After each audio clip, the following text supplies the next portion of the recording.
So thank you for coming. Today we'll be talking about self-care through the arts. Just a brief background about what is self-care through the arts. First, we'll be talking about what self-care is and then how we can participate in self-care by different means and different art forms. For example, by painting, by writing, or by listening to music. Before we get started, we are your mentors. My name is Brianna, my pronouns are she and her, and I'm a fourth year psychology and sociology student at York University. Here is Ashveja. Hi, I'm Ashveja. My personal pronouns are she and her. I'm a third year psychology and music student at York University's Calumet College. And if you want, you can leave maybe your name, your pronouns, and your major or your what you're studying in the chat box.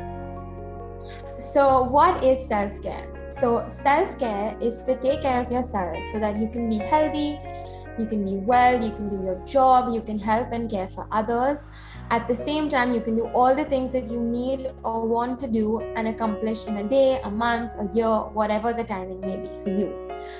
Self-care is part of the answer to how we all better cope with daily stressors, and this is said by someone called Kelsey Patel. She is a Los Angeles-based wellness expert. She also says that it's all the steps an individual can take to manage stressors in his or her life and take care of his or her own well-being. Self-care is not synonymous with self-indulgence or taking care of yourself, same as calling yourself selfish or letting other people call you selfish, which is extremely. All right, I'm just going to continue while she's been cut out. So as she was saying, self-indulgence is not self-care. So self-care does not mean, being selfish or, indulging yourself, but it is about making sure that your needs are prioritized so that if you need to help others, you are coming, without lacking in any way. All right, and I will start the benefits of self-care through the arts section. And also sorry if my video is cutting out a bit. I'm not sure what's going on with my camera, but I'll continue anyways. So to start, art connects us to others. So people who live with chronic illness often experience physical and emotional isolation, which I'm sure we all know about by experiencing the pandemic. Isolation and being away from people makes us feel, stress and anxiety. So one way to overcome this is by connection through the arts. As we know, throughout the pandemic, a lot of people participated in cooking or, doing arts and crafts with their kids or with their friends, or even Bob Ross tutorials over Zoom. So when we do art, whether it's painting, cooking, dancing, this is a way of showing other people what is going on internally. Art also expands the limits of our bodies. So making art turns our attention outward. That means that when we are creating art, people often describe a feeling of being in a pleasurable flow. That means they lose track of time, they forget about their worries, they forget about their bodily aches, especially with people with chronic illness. But this flow makes us gain access to a creative part of our mind. So when we are completely in the zone with painting or cooking or writing or anything, we feel feelings of delightfulness. We feel happiness. And we can tap into this feeling even when we are not actively making art. So for example, Ashveja talked to me a while ago about how even when she's not playing piano, she can kind of tap into the feeling of playing piano when she's feeling stressed out or anxious. And just by thinking about it can help her calm her down. Moving on to the next slide, I'll be talking about the benefits of self-care through the art. More benefits after the last slide. So another benefit is that art enhances self-knowledge and self-expression. So what does this mean exactly?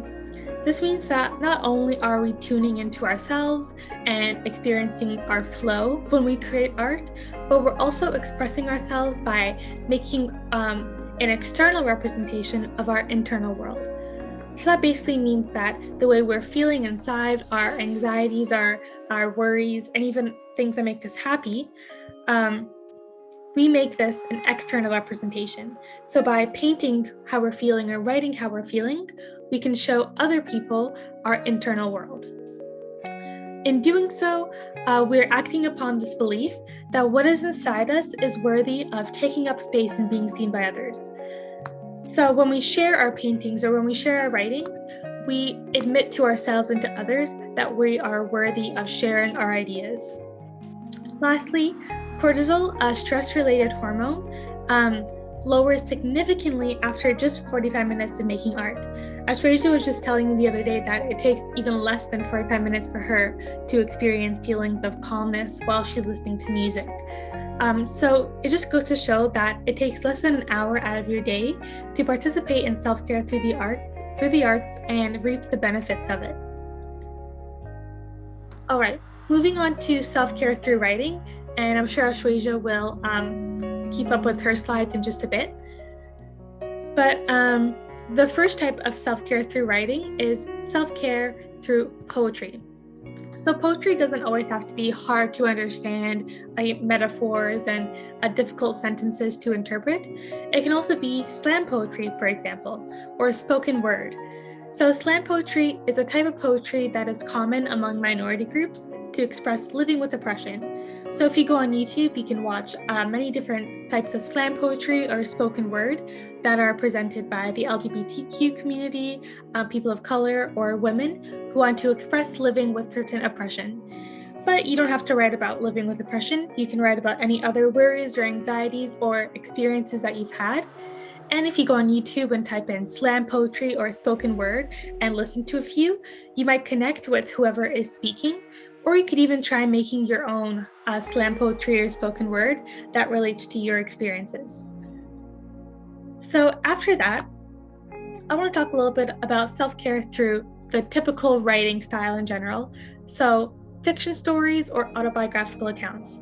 If writing fictional stories, whether it's a long book or short stories, fascinates you or is interesting to you, then 100% you should start writing. Or you can start by writing your autobiographical accounts. So this is actually called narrative writing. Narrative writing is when you use journals or when you use a Word document to write your life story, to write your autobiography, basically. So when you do this, you can notice patterns in your behavior, you can reflect on childhood experiences, and it helps you notice, patterns or things that have upset you in the past, or things that you've noticed you've done in the past that maybe didn't benefit you. And you can reflect on this and maybe work on this in the future. Lastly, I want to talk about journaling. So this is something that I do. I actually brought my journals. There's a huge stack of them. I've been doing this for many years now. And using my journal to reflect on my thoughts, maybe participating in narrative writing or free writing, which is when you put a pen to paper and just write whatever comes to mind without thinking of grammar or spelling or anything. These all help me in reflecting on my thoughts and my everyday occurrences. I also use my journal to write poetry, so you can use that too. And if you ever wanted to start journaling but didn't know where to start or how to start, you can find a cool journal or even just a notebook from the dollar store or one that you have around the house. If you want, you can pick up a pack of markers and stickers to really be creative, or if not, all you need is a simple pen and get writing.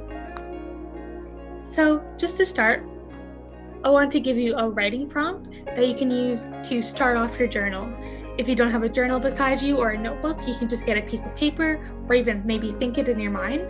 But what I want you to do is think of 3 things you are thankful for today. So thinking about you're thankful for every single day is beneficial in realizing the little things in life that make you happy and not worrying too much about the stresses. So if you want, you can leave your answers in the chat. I'll go first. 3 things I'm thankful for today are 1, the beautiful and sunny weather that's in Toronto right now. 2 is being able to see my friends more now that lockdown restrictions have lifted. And 3 is I'm thankful that my summer courses are ending soon, so I will have a bit more free time this summer. I can go next. I'm also grateful that summer courses are ending soon. I'm grateful that I can get to be back home in India. And I'm grateful for friends and family because even India's lockdown got lifted, so I can see my friends and family more often. Please do leave your three things that you're grateful for today in the chat, and we can read them out if you're uncomfortable, or we can chat with you back if that's okay. Oh, there we go. Yes, just being alive in this dire time. That's honestly a perfect something great to be thankful for. Yeah. Summer courses are successful. Yeah. Hello. Hello. Oh, yeah, actually, the three things. That the first one, is a COVID-19 very time. So actually, we are all lucky that we're alive because most people have passed away, unfortunately. Mm-hmm. Exactly. Yeah, I get that. Even one, it's great to be alive during this time, but the other things you mentioned, like your summer courses being successful and just having great weather, are even little things that we should be thankful for. And if you want, you can leave in the chat what courses you were doing this summer, because I'm always interested in hearing other people's courses. Oh yeah, actually, this summer, I actually at first I did a stat course. I did really well. Right now, a course is ongoing. You must be aware of courses like that, even at your work. That's academic writing. It involves a lot of critical analysis and those stuffs. Yeah. Yeah, I've had to take stats courses for psychology, and I'm not a fan. Yeah, I understand. All right. And one thing I'd like to also ask, for art, do you think music is also like a part of art? Like, how would you say music and art if we are trying to integrate them? Like, your opinion, or what would you say here? We're actually just going to be talking about that in the next few slides. We're going to talk about the impact that music has and how it is a part of self-care and it can be used as self-care. So we're just getting to it. Oh, okay. All right. Yeah, great question. Great question. All right, so before we get to the music section, I want to talk about self-care through visual arts. So visual arts don't always have to be painting or drawing, though I will get to that next. The first thing that came to mind when I thought about visual arts was Pinterest, which is an app or a website where you can save photos to different boards in order to maybe have a board for your dream house, which I know I have. So if you want, you can create a vision board about what you'd like your life to look like by saving photos that interest you. So here's an example of my vision board that I keep on my computer at all times. It includes stuff like my dream car, my dream career as a psychologist, and other things that make me happy, just so I can refer to it whenever I feel like I'm on the wrong path or whenever I need a reminder of what I'm working towards. So making either a virtual online vision board or even printing out a vision board, which I also have on my wall up here, might be helpful for you. Moving on to the typical painting and drawing. Painting and drawing nature scenes are really helpful for people who are struggling with mental health issues. So this came from a study that actually really surprised me, because I didn't know that nature scenes were this helpful for people struggling with mental health issues. But an example of participating in painting or drawing nature scenes is to copy Bob Ross painting tutorials. So Bob Ross, as we know, is a famous painter who has a lot of painting tutorials on YouTube that you can look up, that you can follow along with if you have a canvas and just one paintbrush. So I definitely recommend looking up Bob Ross painting tutorials on YouTube to help you start painting or drawing these nature scenes. The same article talked about how painting abstract pieces can actually cause more stress. Obviously, if it's your thing to paint abstract pieces and you really enjoy painting abstract art, then don't stop doing that. But if you're just starting out with painting or drawing, it might be more beneficial to start drawing nature scenes or painting nature scenes. Besides that, if you are not into painting or drawing, you can still participate in the nature aspect by maybe picking a nice day like today to go for a walk around your neighborhood. You can take photos of anything that interests you, either on a camera or on your phone camera, whether it be flowers, leaves, animals, or cool graffiti or art that's around your neighborhood. This is also an example of visual arts and ways to relax or de-stress through visual art. And I'll pass it on to Ashreja to go into self-care through music because she is a music minor. Right. So music is my world. It's an integral part of my world, and I use it daily to take care of myself and develop it into a kind of self-care for myself. So music increases our dopamine levels. Dopamine is basically the feel-good hormone in our brain. So when you're happy, it's released into your brain, and this in fact helps a lot with increasing your it increases your day. You just get happier. Basically, you're just in a happier, healthier state of mind. Music is intimately tied to our emotional memory. So for example, when you listen to a song, and every song tells a story is what I believe. So when you're hearing a song, it will take you back to a memory that you faced in your life. For example, you'll have a song with your best friend, and that song, whenever you hear it, you're always going to think of your best friend because that's going to connect you back to that emotional memory. Music also affects your breathing rates and your heart rates. So for example, this is something that you probably don't even think of, but you always listen to lullabies when you're going to sleep, or you hear sleep-inducing music. And when you're at the gym, you need that kind of rock music that's getting you going through those squats and those burpees at the gym.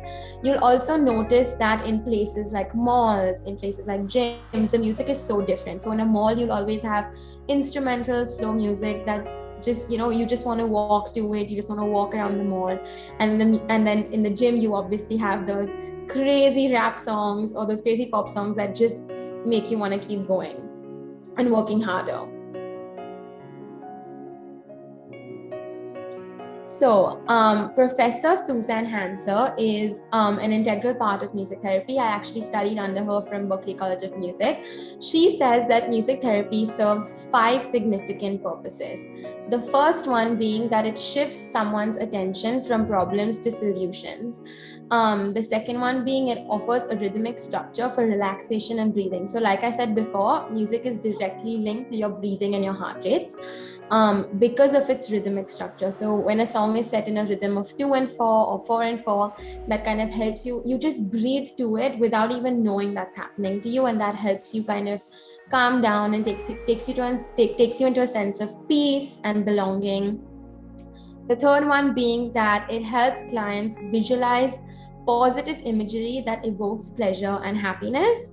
This is a point I personally kind of disagree on, because sometimes a song makes you want to cry and belt out your emotions. It's not always positive imagery, it can be negative imagery, but in terms of happiness here, it just means it takes you into an emotional state that you need to be in at the very moment, and music is the kind of car that takes you through that tunnel. The fourth one being helping them achieve a deep state of relaxation. So like I said before, when you sleep, you always hear music like lullabies, or you hear sleep-inducing music, because this takes you into that deep sense of relaxation. And number 5 is changing your mood. No matter what, when you play a song, your mood is completely altered, whether you're taken into an extremely positive state or even an extremely negative state, your mood is always changing. And sorry, my camera's not working again for some reason, but I was just telling Ashreja yesterday that someone I know was actually telling me that one way she gets through a stressful time is when she's at a concert or when she's listening to music at home. The tip she gave me was to pay attention to one instrument in the song. So maybe pick a guitar or pick drums, and then just pay attention to that one instrument, and it helps her calm her down. Yeah. So music therapy techniques that you can use at home that are free, they don't cost anything. It's just a little bit of your effort.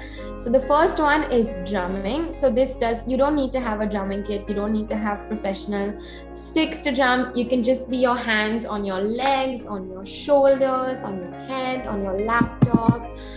It could be anything. And this is proven to reduce stress, trauma, and even anxiety.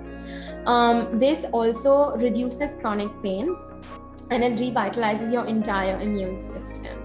Singing is another way. So you don't need to have the best voice out there. It's not essential, but singing is said to be the mega vitamin for the brain, because sometimes even when you listen to songs and you're singing along, it helps you repair damaged brain tissues and helps in treating a variety of neurological diseases. And this is proven by study after study and case after case.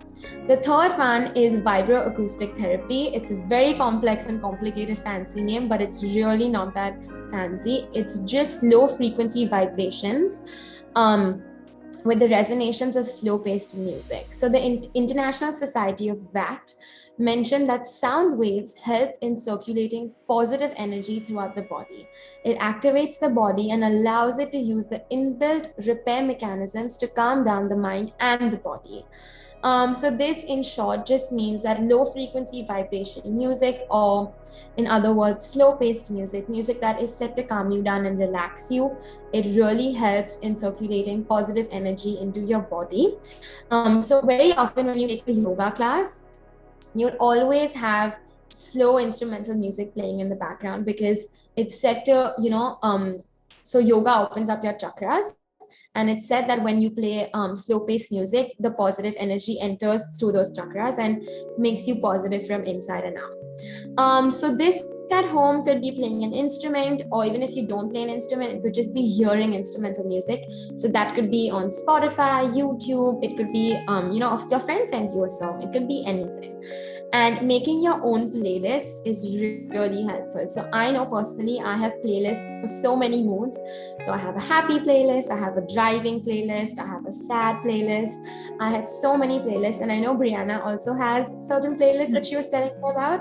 Brianna, you want to say what playlist you have? I was just explaining yesterday how I have a bath playlist for the nights where I just want to relax and take a bath and like light a few candles and stuff.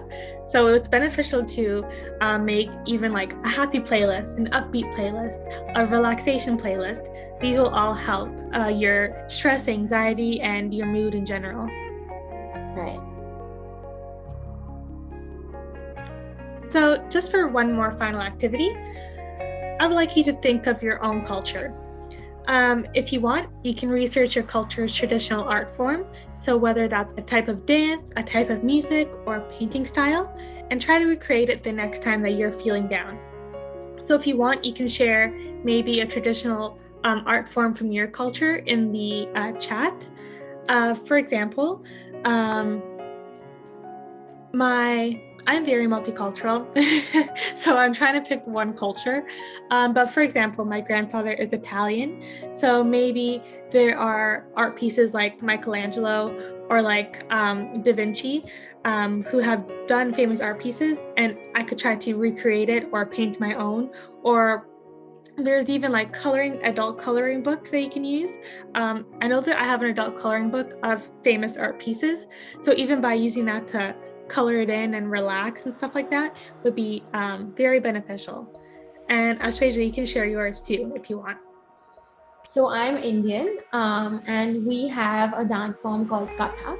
So we wear a chain of bells on our feet, and through that and certain instruments, you dance it out. So for me, when I think about, something that's self-care for me, or just listening to an Indian instrument like the tabla, it's my favorite Indian instrument. So just hearing that and dancing through it with the bells on my feet, that's something that I really feel is my traditional go-to art form that I go to when I'm, feeling down or I'm feeling stressed, exam season. That's something we all go through as students.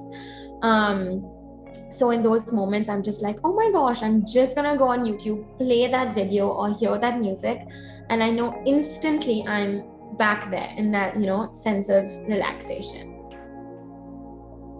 All and if you want, you can share your own culture, traditional art form Yeah, in the chat, or you yeah, can say it out loud. yeah. Actually, guys, the thing is, like, honestly, I would say, like, in my high school, I was so scared of art. Trust me. Like we had an art class because I struggled to even, draw a straight line properly. And that's the kind of person I am. So, but actually, I'm from Bangladesh. That's a South Asian country. So, like in our country, like, art mostly revolves around, like, trying to portray the people who are in the working class, like, who are in the village and they work hard. So, most of our art revolves with them. Like, in the paddy field, what farmers do, like, they prepare our food, which is a basic need, right? So most of our art, like, it shows people working there with their families, their children, and also sometimes the pictures have images of rivers involved with, like, boats, and where they're catching fishes. So, and our country is actually, like, my country, Bangladesh. It's a country which is very popular for different varieties of fishes. So basically, so those things are actually portrayed. And also for dance, although, like, I'm not really sure of, like, the culture, but I don't really know in detail. But, like, there are many forms of dance available where women do wear traditional, like, garments which are very long and heavy, you know during events, like, we have called this called the Baisakhi. uh, that's the beginning of our new year. And for Muslims, like, we also have Eid, where we celebrate after, like, we fast and then we celebrate. Right. So those are actually, like, part of our, like, culture, and Yeah. some visual representation, as I said, for the art. Yeah. These are That's pretty all interesting because in India we celebrate Baisakhi too, and even I Eid, know. of course. Yeah. So that's pretty cool. Yeah. yeah, Yeah, those are all great examples. there's some similarities between, like, Ashweta, that you're saying, between your culture and our, but yeah. Yeah. And also another thing, you must have realized it, like, for music, like, honestly, like, the time when I mostly like to hear music, I don't know if it's, like, for the same for you guys or not.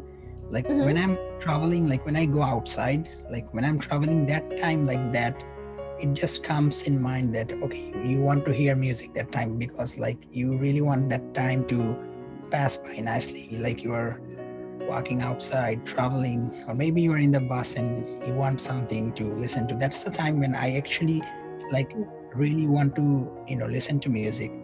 I don't know if, like, why it happens, but it happens to most people. If you have realized, like, most of us, we do that, right?